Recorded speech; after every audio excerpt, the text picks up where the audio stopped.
Discuss.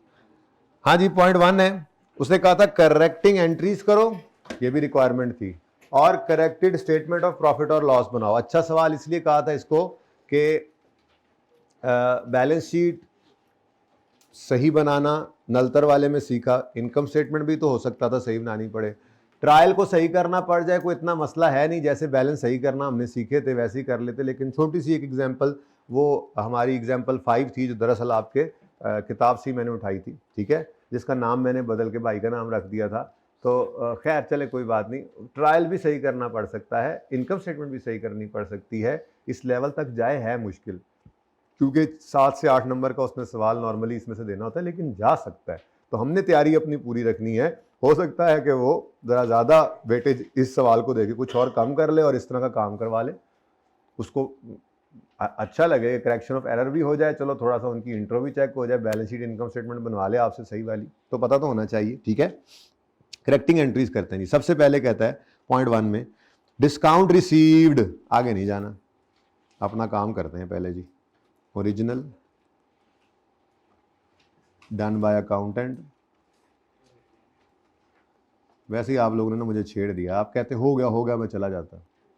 नया topic क्या करें जब एक सवाल में मसला आ गया। सवाल में मसला नहीं होना चाहिए, कोई एक आधी एडजस्टमेंट कोई मसले वाली आ गई, चलो कोई नहीं, थेरी रहती है, चलो कोई नहीं, ये चीज़ें चलती हैं। सवाल में सवाल में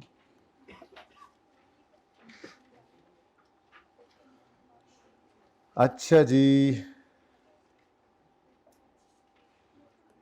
लें जी, पहली एडजस्टमेंट में क्या कह रहा है, वो क्या चीज़ है, डिस्काउंट रिसीव्ड। डिस्काउंट रिसीव्ड की एंट्री क्या होती है, creditor debit,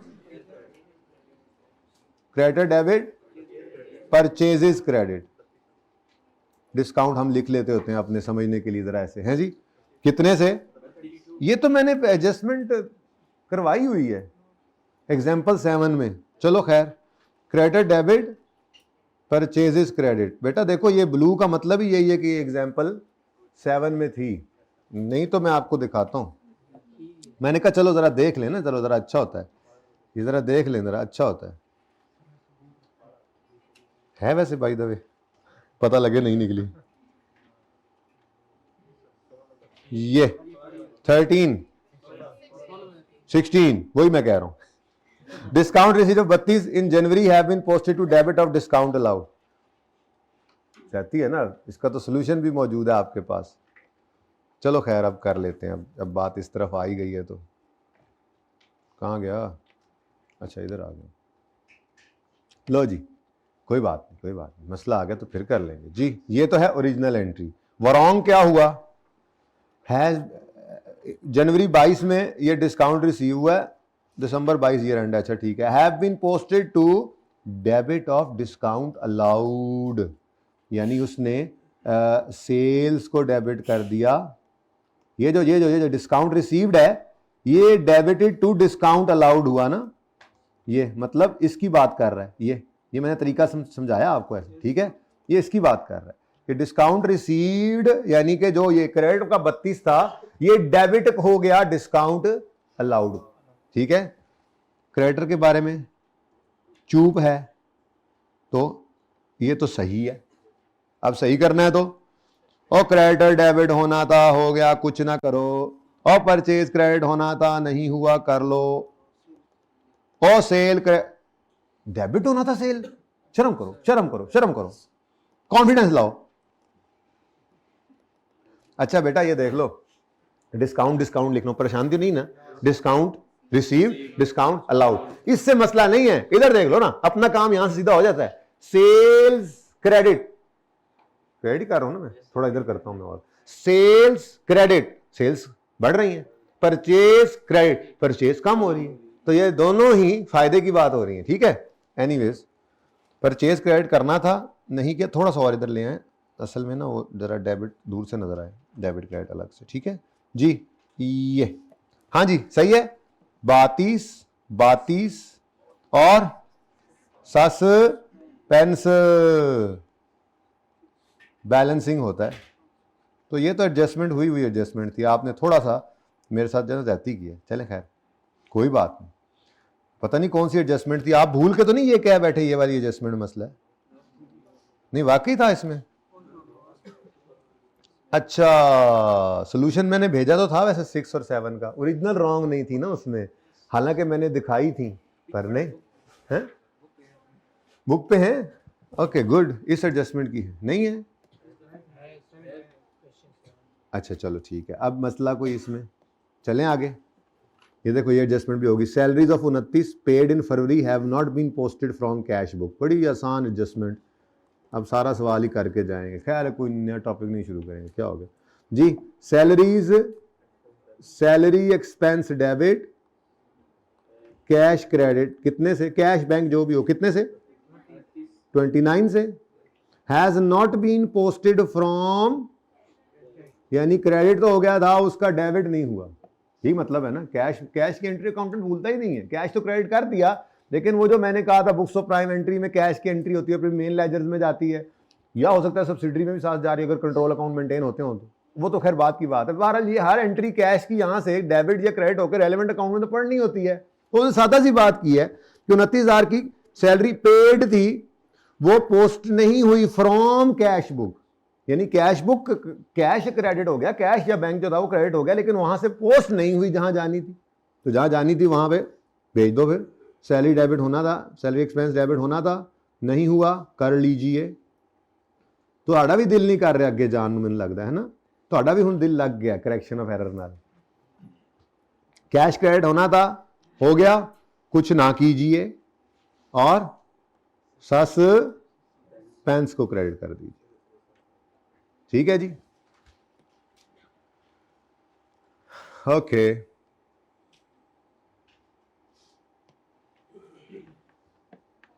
next, remittance of, अब ये नहीं थी उस सवाल में, ये रही हुई एडजस्टमेंट है, ये नई एडजस्टमेंट थी। Remittance of 94,000 receive from Tariq a customer. Remittance किसे कहते हैं? पैसे जो आते हैं, रिसीट्स, रेमिटेंस। अच्छा, रेमिटेंस किससे हुई है? तारिक कस्टमर से, मतलब डेटर होगा ना, कस्टमर से पैसे आए हैं, डेटर कह सकता हूं, यानी इसकी एंट्री कर सकता हूं। कैश डेबिट, कैश बैंक का कोई मसला नहीं है, कैश डेबिट डेटर, क्या नाम है इसका? डेटर तारिक क्रेडिट। ठीक है जी, कितना? 94 in November has been posted to credit of another customer बाबर। अब वो कह रहा है क्रेडिट को ही, क्रेडिट ही किया है, लेकिन वो क्रेडिट किसे कर दिया है? बाबर को। कितना?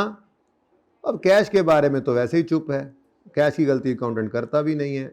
तो अगर पीएनएल की बात की जाए तो इस एडजस्टमेंट ने आपके पीएनएल को इंपैक्ट, लेकिन उसने दोनों चीजें रिक्वायर की थी ना। अगर तो सिर्फ पीएनएल उसने कहा होता बना दो, और आप तगड़े हो चुके हैं, आप माशाल्लाह पेपर के अंदर बैठे हैं, उस वक्त तो आपका लेवल ही और होगा, जब आप आज आपका लेवल बेहतर हो गया तो उसमें आप बैठे हुए, अगर सिर्फ पीएनएल मांगा होता या प्रॉफिट की एडजस्टमेंट मांगी थी, तो आप जुबानी देख के इस एडजस्टमेंट कहते हैं इस एडजस्टमेंट में डेटर टी क्रेडिट होना था, नहीं हुआ, करना है, और डेटर बी डेबिट, गलत क्रेडिट हो गया, सही करने के लिए डेबिट करना है। तो ये एडजस्टमेंट तो मेरे पीएनएल को छेड़ती ही नहीं है, इसलिए इसको छोड़ो।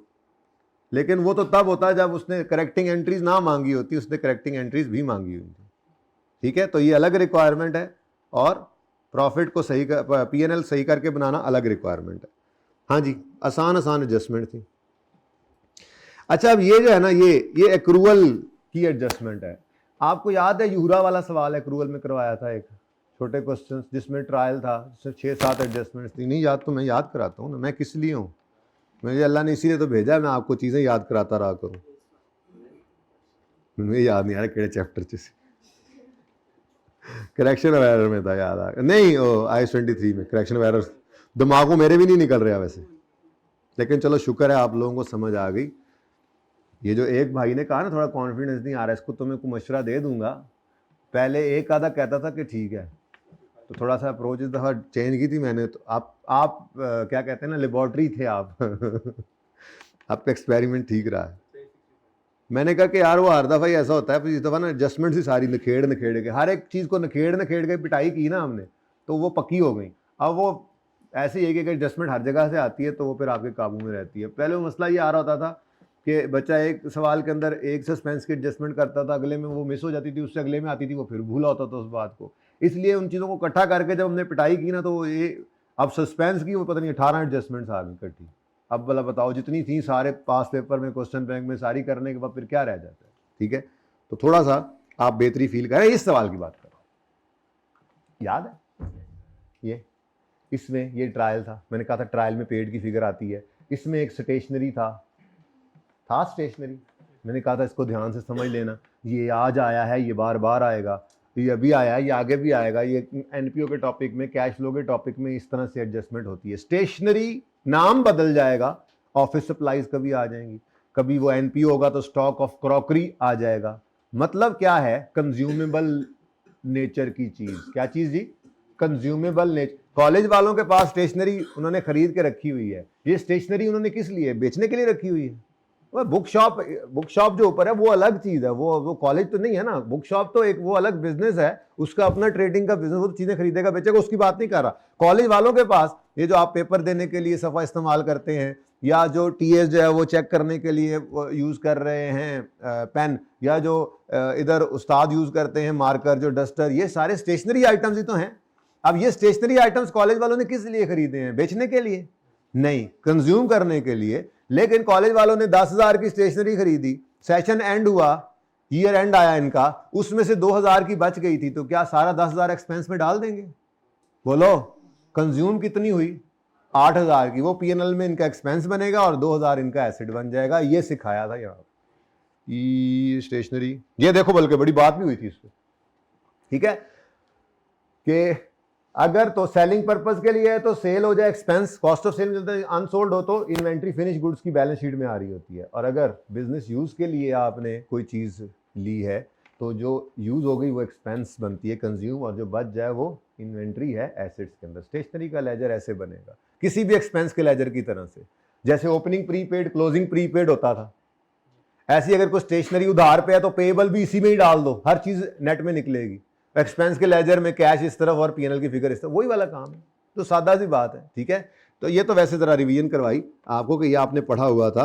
चलते हैं जरा अपने सवाल की तरफ। कहता है, इन दिसंबर 22, ये साल का आखिरी महीना है, SE took advantage of an opportunity to purchase a large quantity of stationery at a bargain price of, वो सस्ती कहीं से स्टेशनरी मिल रही थी, किसी ने ऑफ लगाया हुआ था ईयर एंड स्टॉक क्लियरेंस का, इन्होंने वो अपॉर्चुनिटी से फायदा उठाते हुए बल्क में 20,000 रुपए की जो है वो स्टेशनरी इकट्ठी खरीद ली।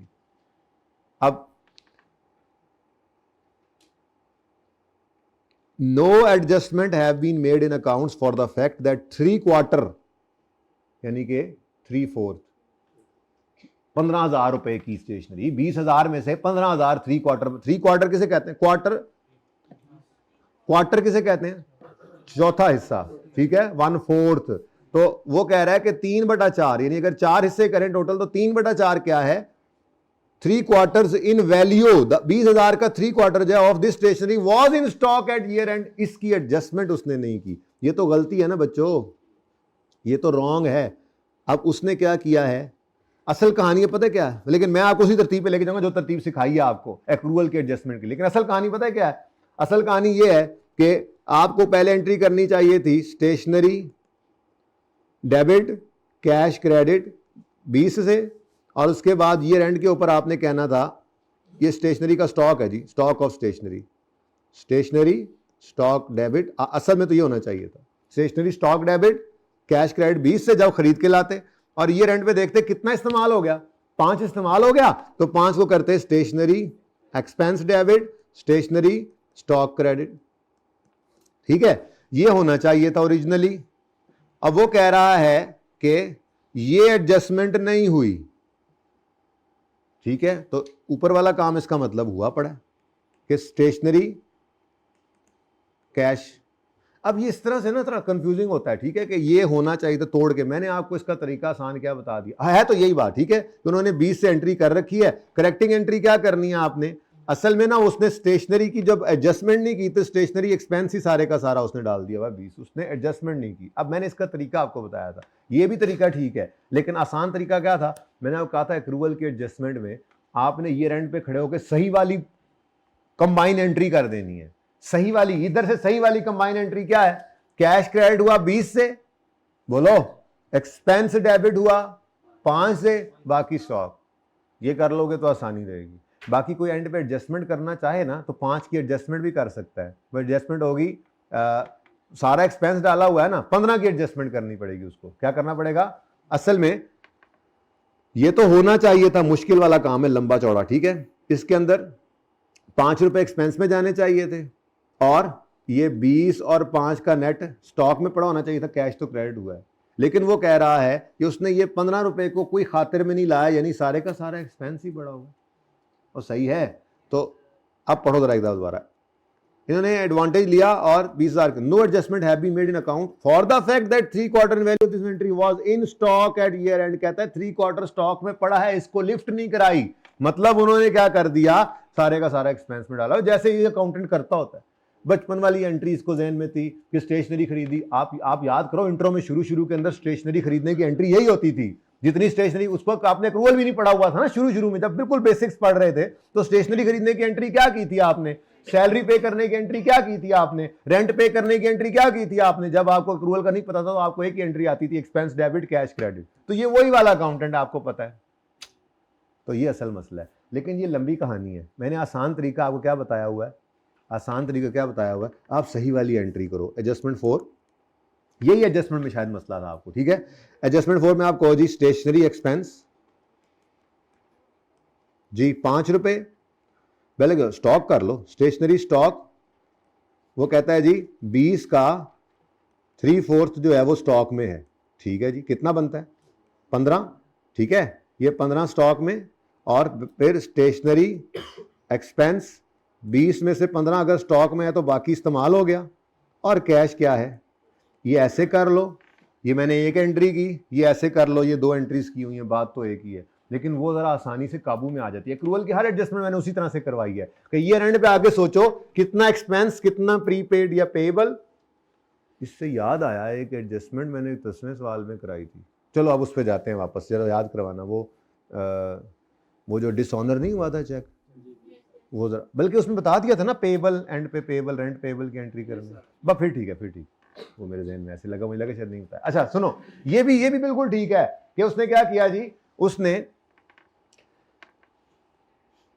ओरिजिनल तो ये होना चाहिए, उसने ये कर दिया। अब आप सही करने के लिए क्या करो भाई, एक्सपेंस तो सिर्फ 5 रुपए से डेबिट होना था, 20 से हो गया, तो एक्सपेंस को 15 से क्रेडिट करें और इसको क्या कर लें, प्री पेमेंट बना लें। अब ये लंबी कहानी है, बात बिल्कुल सही है, ये भी बिल्कुल सही है, लेकिन मैंने आपको क्या कहा, आसान तरीका करो। ये ना करो खरीदा जिस दिन उस दिन ये एंट्री की और करनी चाहिए थी, और ये रेंट पे फिर 5 रुपए का एक्सपेंस बुक करना चाहिए था, उसने सारा एक्सपेंस बना लिया। तो सही करें, ये थोड़ा समझना और काबू करना मुश्किल है। मैंने हर एक्रूवल के एडजस्टमेंट में बात यही है, देखो ना, बात यही है, स्टॉक डेबिट, स्टॉक क्रेडिट 5 से हो जाए तो 20 डेबिट, 5 क्रेडिट तो 15 से डेबिट, 15 से डेबिट। इस एंट्री में 5 से एक्सपेंस डेबिट और 20 से कैश क्रेडिट है ना, वही तो मैंने ऊपर इकट्ठी की है। तो एक्रूवल के एडजस्टमेंट करेक्शन ऑफ एरर के टॉपिक के अंदर देखने के लिए आसान तरीका क्या है कि आप ये एंड पे खड़े होकर ये देख लो, ये दोनों एंट्रीज को मिलाकर एक एंट्री बनी है, देख लो। लेकिन आसान तरीका क्या है, आप करेक्शन कर रहे हो ना, तो आप ये एंड पे खड़े होकर सोचो, सब कुछ मलहूजे खातिर रखते हुए सही एंट्री आज मैं करूं तो क्या करूं। अगर मुझे कोई कहे कि 20 रुपए की स्टेशनरी खरीदी थी, 5 रुपए की खर्च हो गई है, बाकी 15 की स्टॉक में है, तो मैं ये एंट्री कर लेता हूं, ये सही एंट्री है, ठीक है, होना चाहिए थी। लेकिन उसने क्या किया, वो कहता है उसने इस बात को लिफ्ट ही नहीं कराई कि स्टेशनरी अनयूज्ड पड़ी है, मतलब सारे ही एक्सपेंस कर गया ना फिर तो बोलो अब सही करने के लिए क्या एंट्री करोगे। स्टेशनरी एक्सपेंस 20 से डेबिट, पहले स्टेशनरी स्टॉक 15 से डेबिट होना था, नहीं हुआ, कर लें। एक्सपेंस डेबिट होना था 5 से, कर दिया आपने खैर से, कितने से, 20 से, तो कितने से ज्यादा क्रेडिट कर दिया, तो बिल्कुल देख लो जाके, वही एडजस्टमेंट है, 20 माइनस 15 ऐसे, ठीक है। ओके ओके ओके ओके, ठीक है, सही है। ये देखो स्टेशनरी, वो प्री पेमेंट बोल दिया, मतलब प्री पेमेंट थोड़ी होती है, तो स्टॉक होता है ना, हमारे पास पड़ा है, ठीक है। तो ये stock debit, stationery expense debit, stationery को आपने कहा कि एक्सपेंस को क्रेडिट करके और स्टॉक को डेबिट के, ये स्टेशनरी स्टॉक होता है, प्री पेमेंट अभी एसेट है, लेकिन वो मैंने जरा स्टेशनरी स्टॉक बनाना होता है, क्योंकि ये को हमने को खर्चा पे नहीं किया हो, हमने स्टॉक खरीद के रखा हुआ है, तो ये भी एसेट, प्री पेमेंट भी एसेट, ठीक है। तो ये एंट्री ऐसे भी बन सकती है, लेकिन मैंने कहा था ऐसे की बजाय ऐसे बनाओ, stationery stock debit, stationery expense credit, ठीक है। ये ज्यादा आसान काम है ऊपर वाला, ये ही याद रखें, हर अक्रूवल की एडजस्टमेंट ऐसे ही किया करें। मैंने आपको पहले भी 2-3 एडजस्टमेंट्स करवाई हैं और ऐसे ही करवाई हैं।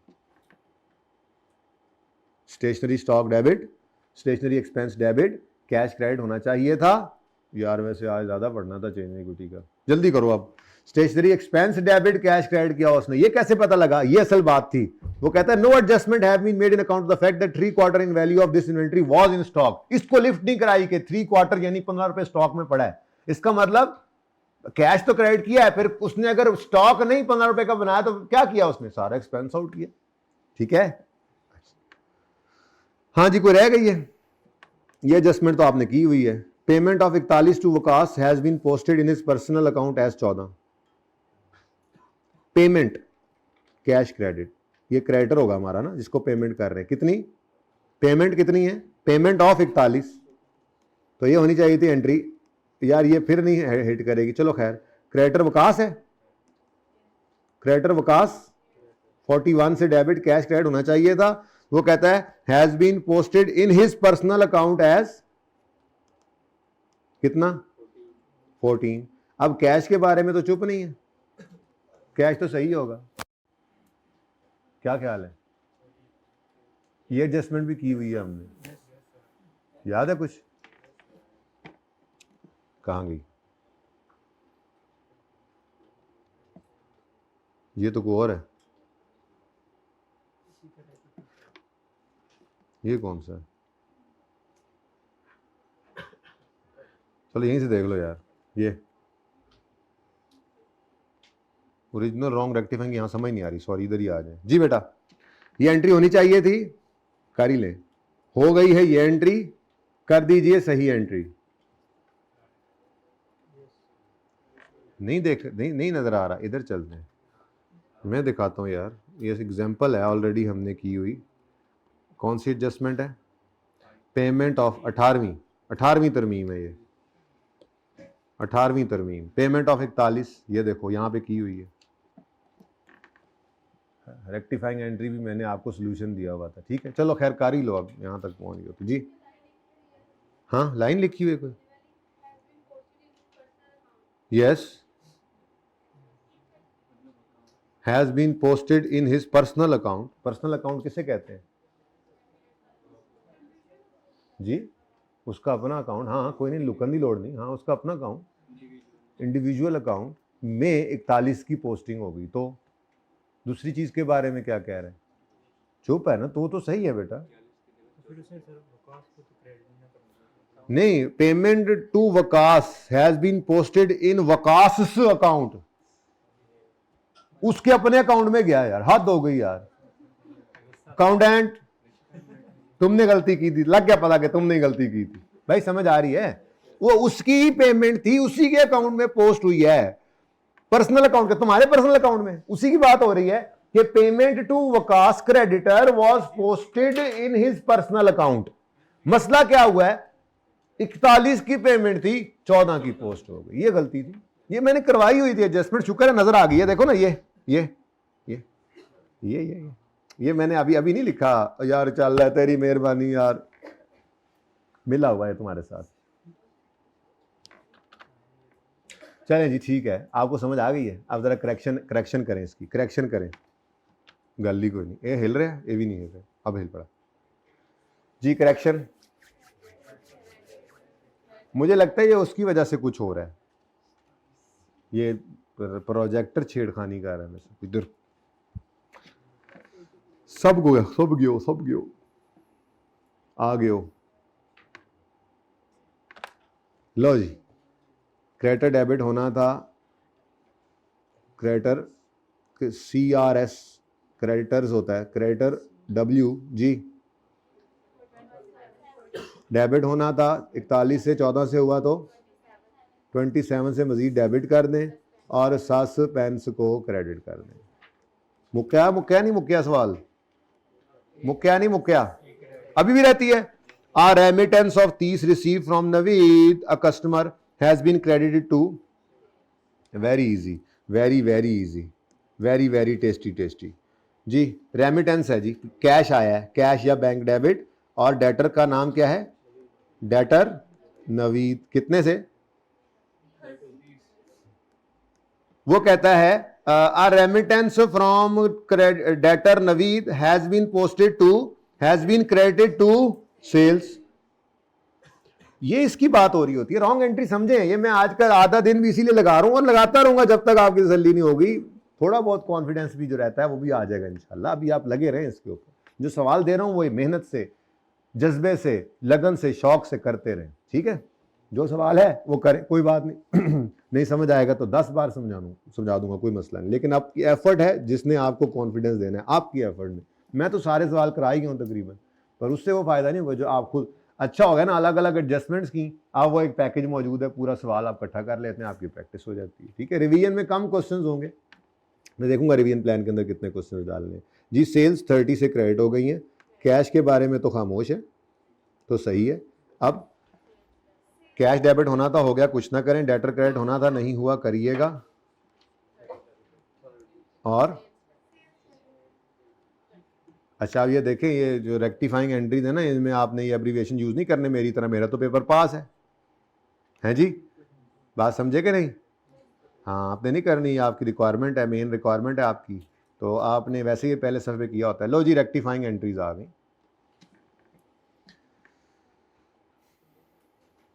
को मसला अब? अच्छा, अब उसने कहा था करेक्टेड पीएनएल बना दो. अब मैं इतना अच्छा नहीं हूँ कि पीएनएल में वहाँ जाके बनाऊंगा, मैं यही बना लेता हूँ. ठीक है, क्या मतबल ये कि revenue 3500, cost of sale hit हुई है हमारी पूरे कहीं पे? अच्छा, हुई है, तो फिर इसको भी ले आओ ब्रैकेट में, कॉस्ट ऑफ सेल. उसके बाद जीपी बैलेंसिंग निकलता है, इसको कभी भी नहीं लेके आना आपने, ये गलत. ये खुद ब खुद ऊपर सेल परचेज की गलतियां सही होंगी तो आपकी करेक्टेड पीएनएल के अंदर जीपी में कभी भी कोई एडजस्टमेंट नहीं डालने. आपके सोल्यूशन में कभी कभी लिखा होता है ना जीपी डेबिट, जैसे इन्वेंट्री ओवर स्टेटेड थी, आपने सही करने के लिए आपने एंट्री क्या सीखी है? Inventory credit cost of cell.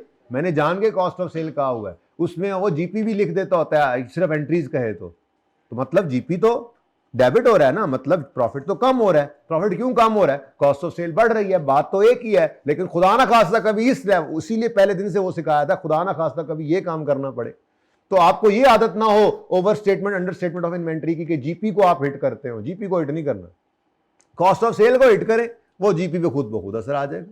ठीक है, सही है ना. कॉस्ट ऑफ सेल बढ़ेगी तो माइनस ओनली फिगर बढ़ गई, तो जीपी खुद ब खुद कम हो नहीं जाएगा. तो बोलो, चलें खैर छोड़ें, ये बैलेंसिंग निकालना होता है आपने.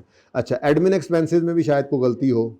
अच्छा, जिसमें नहीं होगी अब मैं बाद में उसको बाहर ले जाऊंगा. फिर सेलिंग एक्सपेंसेस हैं 550, ये बीच में एक वैसी ब्रेक लगा दी इसने. अच्छा, उसका अदर एक्सपेंसेस हैं 60, अदर इनकम है 200.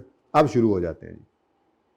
हाँ जी, इस पूरी, अब उसने कहा क्या, देखो ना, correcting entries done, corrected statement of profit और लॉस. आप तो नहीं बनाएंगे, मैं तो यहीं पे गुजारा कर रहा हूं, पंचर लगा रहा हूं सवाल में. ठीक है, अब corrected profit and loss account बनाना है तो पहली एडजस्टमेंट देखो, तो सस्पेंस तो पीएनएल का आइटम नहीं है. अगर सस्पेंस तो कोई आइटम ही नहीं है, लेकिन अगर वो पड़ा भी हो तो वो बैलेंस शीट के तौर पे बैलेंस लेकर जा रहा होता है ना, उसी को खत्म करते हैं, तो ये कभी भी पीएनएल में नहीं होता. ठीक है, पीएनएल में कभी भी इसका इंपैक्ट नहीं आएगा. तो परचेज क्रेडिट हो रही है और सेल क्रेडिट हो रही है 32 रुपए से, ये दोनों क्रेडिट. परचेज क्रेडिट मतलब परचेज कम, और बोलो परचेज कम तो कॉस्ट ऑफ सेल कम. अब ये असल मसला था जिस वजह से मैं ये सवाल डिस्कस कर रहा हूं. आपको ये आसान काम बाद में दिया है, आप इससे एक स्टेप आगे पड़े हुए थे. आपको इंडिविजुअल इनकम बढ़ानी है, एक्सपेंस बढ़ाना है, इनकम कम करनी है, एक्सपेंस कम करना है, ये तो सीधा काम है. आप इससे अगला स्टेप सोचा करते थे कि एक्सपेंस बढ़ेगा तो प्रॉफिट कम होगा. जाग रहे हैं? एक्सपेंस कम होगा तो प्रॉफिट, अच्छा इनकम बढ़ेगी तो प्रॉफिट, इनकम कम होगी तो प्रॉफिट. ये आप तो अगले स्टेज पे पहुंचे हुए थे, ये उससे पिछली स्टेज थी, आपको उससे मसला आ रहा है. अब बताओ जी, परचेजेस क्या हो रही हैं? क्रेडिट मतलब कम. परचेजेस कहां पड़ी होती हैं? वो मैं दिखाता हूँ ना, मैंने जो कल आपको लेक्चर दिया उसके अंदर ये मैंने बनाया था, जरा नजदीक ही पड़ा हुआ है। अगर ये 80 से 75 हो जाएंगी तो ये 77 से 72 हो जाएगा, चेक कर लो।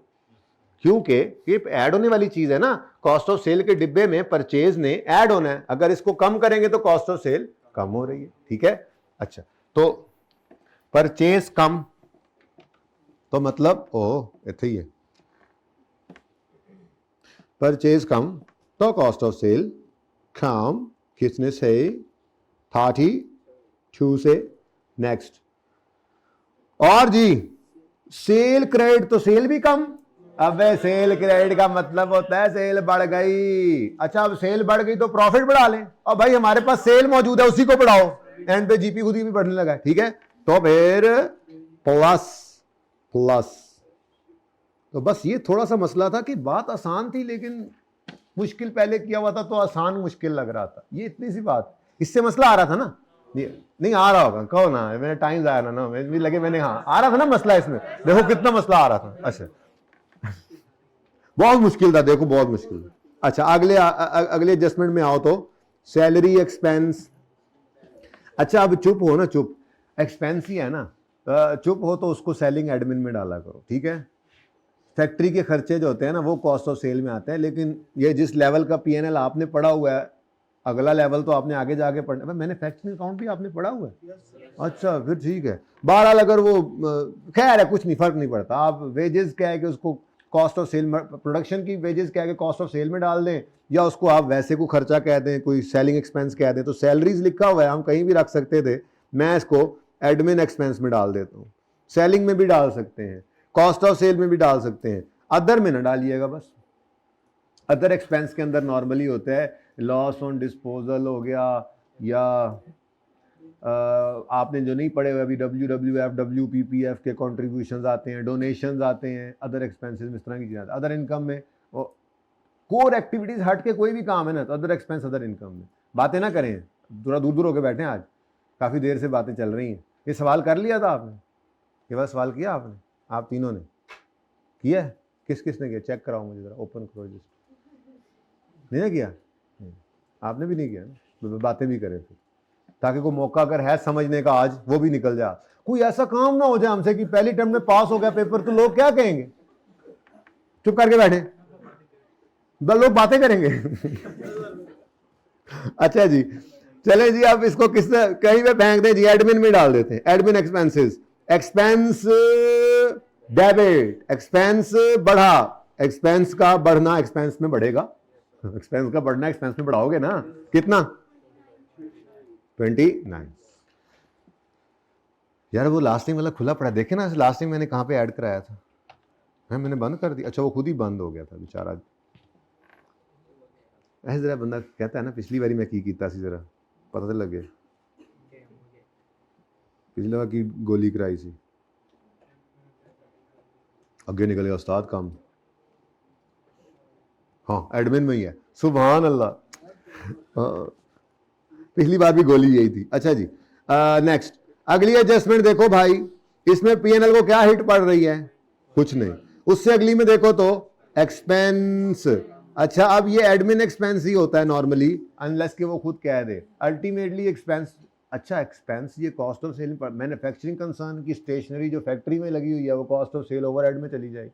जो एडमिन में है, जो खामोश हो तो एडमिन में डाल दिया करो, खामोश हो ना सवाल तो फिर एडमिन ईजी है, ठीक है। Stationery expense credit, expense credit, expense credit, expense credit, expense कम कितने से 15 से, ठीक है। नेक्स्ट, इतना आसान काम होता है सर ये, तो हमें क्यों नहीं समझ आ रही थी घर पे? अच्छा, तो फिर आपने क्यों कहा इसमें मसला है सवाल में? सेल्स डेबिट सिर्फ फोर एडजस्टमेंट में था मसला? नहीं, वैसे भी करवाना था मैंने, इस वजह से बेटा डिस्कस करना था, क्योंकि ये अनोखा अकेला है, अनोखा अकेला सवाल है। प्रॉफिट पे एडजस्टमेंट आपको मैंने 1-2-3 जगह करा दी, वो सवाल में एंड पे करा दी, तो मैंने क्वेश्चन बैंक 5 और पास पेपर 5 भी आपको होमवर्क में देकर डिस्कशन दे दी, क्योंकि मैंने उससे मिलता जुलता काम एक बार क्लास में करा दिया था। अब मैं चाहे 10 सवाल आपसे मुख्तलिफ करा के डिस्कशन देता रहूँ, मुझे टेंशन नहीं, लेकिन ये मैंने चूंकि बताया नहीं था तो मेरी तसल्ली नहीं थी। अब तसल्ली है, अब इस जैसा कोई सवाल आ जाए तो मसला कोई नहीं होगा इंशाल्लाह।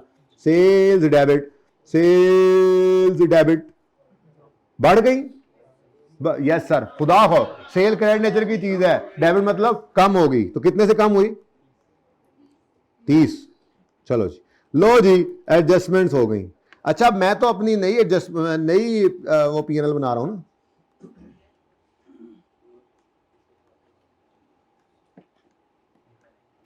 मैं तो ये क्या बना रहा था, स्टेटमेंट ऑफ, उसने क्या बोला था, करेक्टेड, तो ये मेरी क्या है, करेक्टेड। करेक्टेड आप तो दोबारा से बना रहे थे, मैंने भी दोबारा ही बनाया, देखें। करेक्टेड स्टेटमेंट ऑफ प्रॉफिट और लॉस जी, sales revenue 3502, cost of sales 1968, commas नहीं लगा रहा यार, बहुत तंग हो जाता है काम जी। उसके बाद ग्रॉस प्रॉफिट 134, उसके बाद एडमिन एक्सपेंसेस कहाँ पहुंच गए, 814 पे, ये 814 मैंने लिखा है। नेक्स्ट है जी सेलिंग एक्सपेंसेस, अब देखो इधर बेचारे ऐसे के ऐसे ही आगे आ गए, ब्रैकेट में गए थे लेकिन कोई गल नहीं बनी उन्होंने दी। आपने क्या करना है, आपने यूँ करना है पर्चे के अंदर, ठीक है यार काट दो, नहीं ना कोई एडजस्टमेंट आई, बस ठीक है काट दो, ब्रैकेट क्लोज करके आगे लिख दो, कोई मसला नहीं पड़ता, ठीक है, कोई है ही नहीं, बस चीज़ ही नहीं, एडजस्टमेंट ही नहीं आई। बोलो भाई 170, ओके, ये भी बेचारे ऐसे ही आ गए। 60 एक्सपेंस है और 200 इनकम है, ठीक है। लो 300, पहले कितना था, 290 था, सवारी 90 ना 90 था,